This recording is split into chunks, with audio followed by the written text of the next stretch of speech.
Hari ini saya Irma Dewantari, Sales Engineer dari PT Quantindo dan ditemani oleh Mas Alex akan membahas terkait dengan perbedaan Digital Elevation Model yaitu SRTM, DEMNAS dan juga DEM aktual dalam perencanaan terbang pada Trinity. Oke, kita langsung ke pertanyaannya Mas Alex.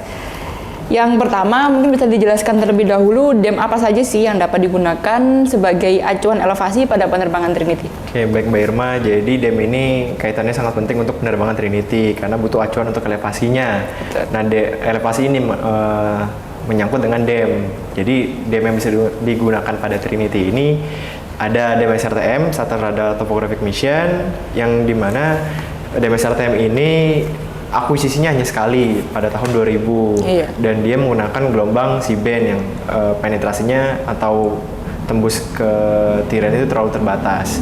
Dan kemudian ada DEMNAS, DEM nasional. DEM nasional ini dibuat oleh BIG atau bukan dibuat oleh BIG, maksudnya dikelola oleh BIG.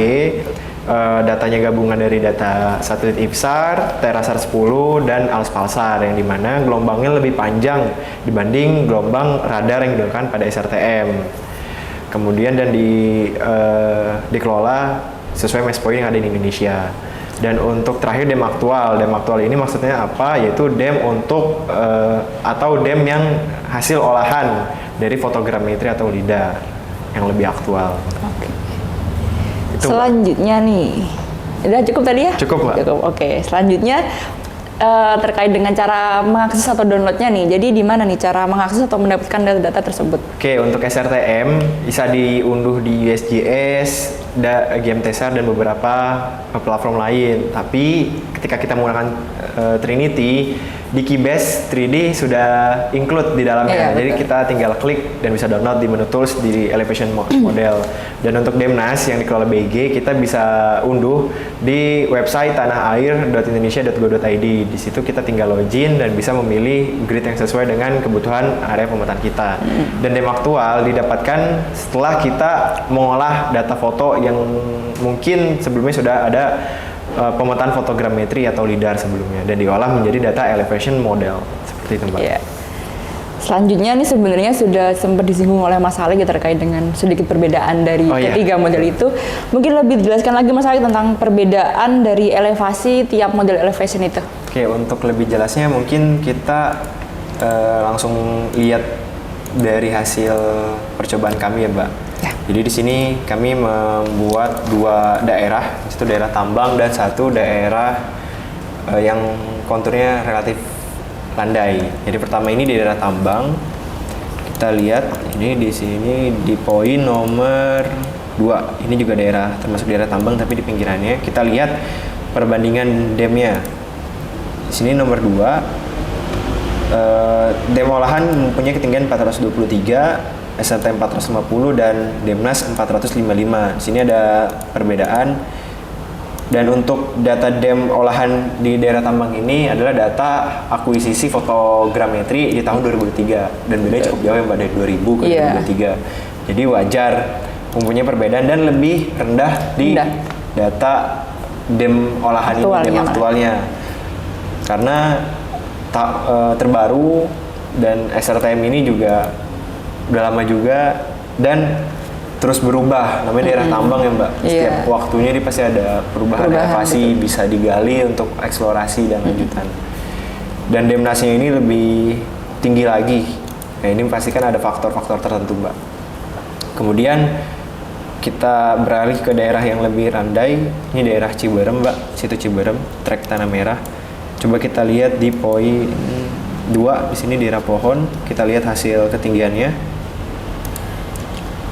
Nomor 2 di sini DEM olahan 39 meter, SRTM di 37 dan DEMNAS 35.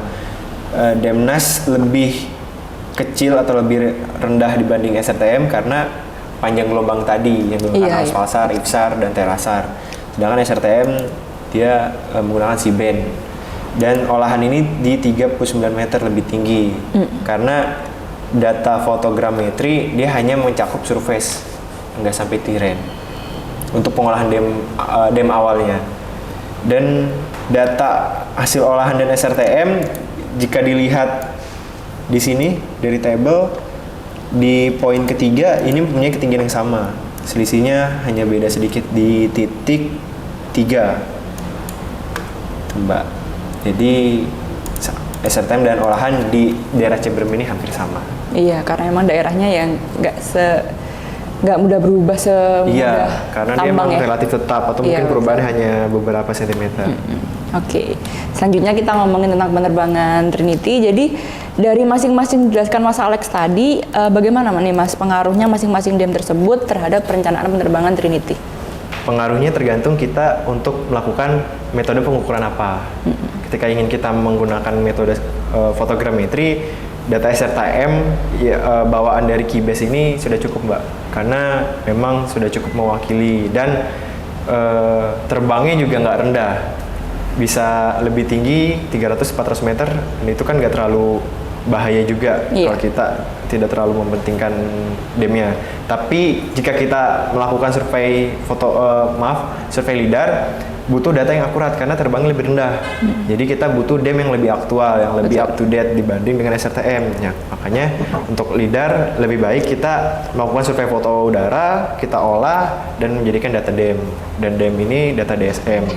Dan yang paling penting untuk survei foto udara ini menggunakan Trinity, itu dibutuhkan data dam yang surface atau DSM.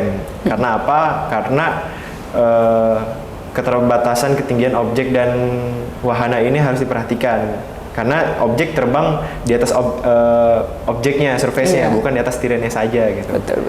Jika ada gedung, berarti dia acuannya di ketinggian gedung atau pohon itu. Kurang lebih seperti itu, Mbak.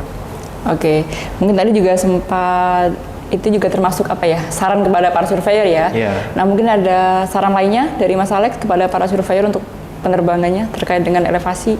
Untuk elevasi, jika emang keterbatasan mengolah data, SRTM saja sudah cukup untuk fotogrametri. Tapi untuk lidar, lebih baik mendapatkan data aktualnya terlebih dahulu. Bisa meminta ke beberapa instansi yang sudah melakukan survei di daerah tersebut. Betul. Atau mungkin bisa melakukan survei foto udara dulu ketika kita menggunakan Trinity, karena biasanya untuk Trinity kita include ya Mbak paketnya dengan kamera RGB. Betul. Jadi membantu untuk survei lidar itu sendiri.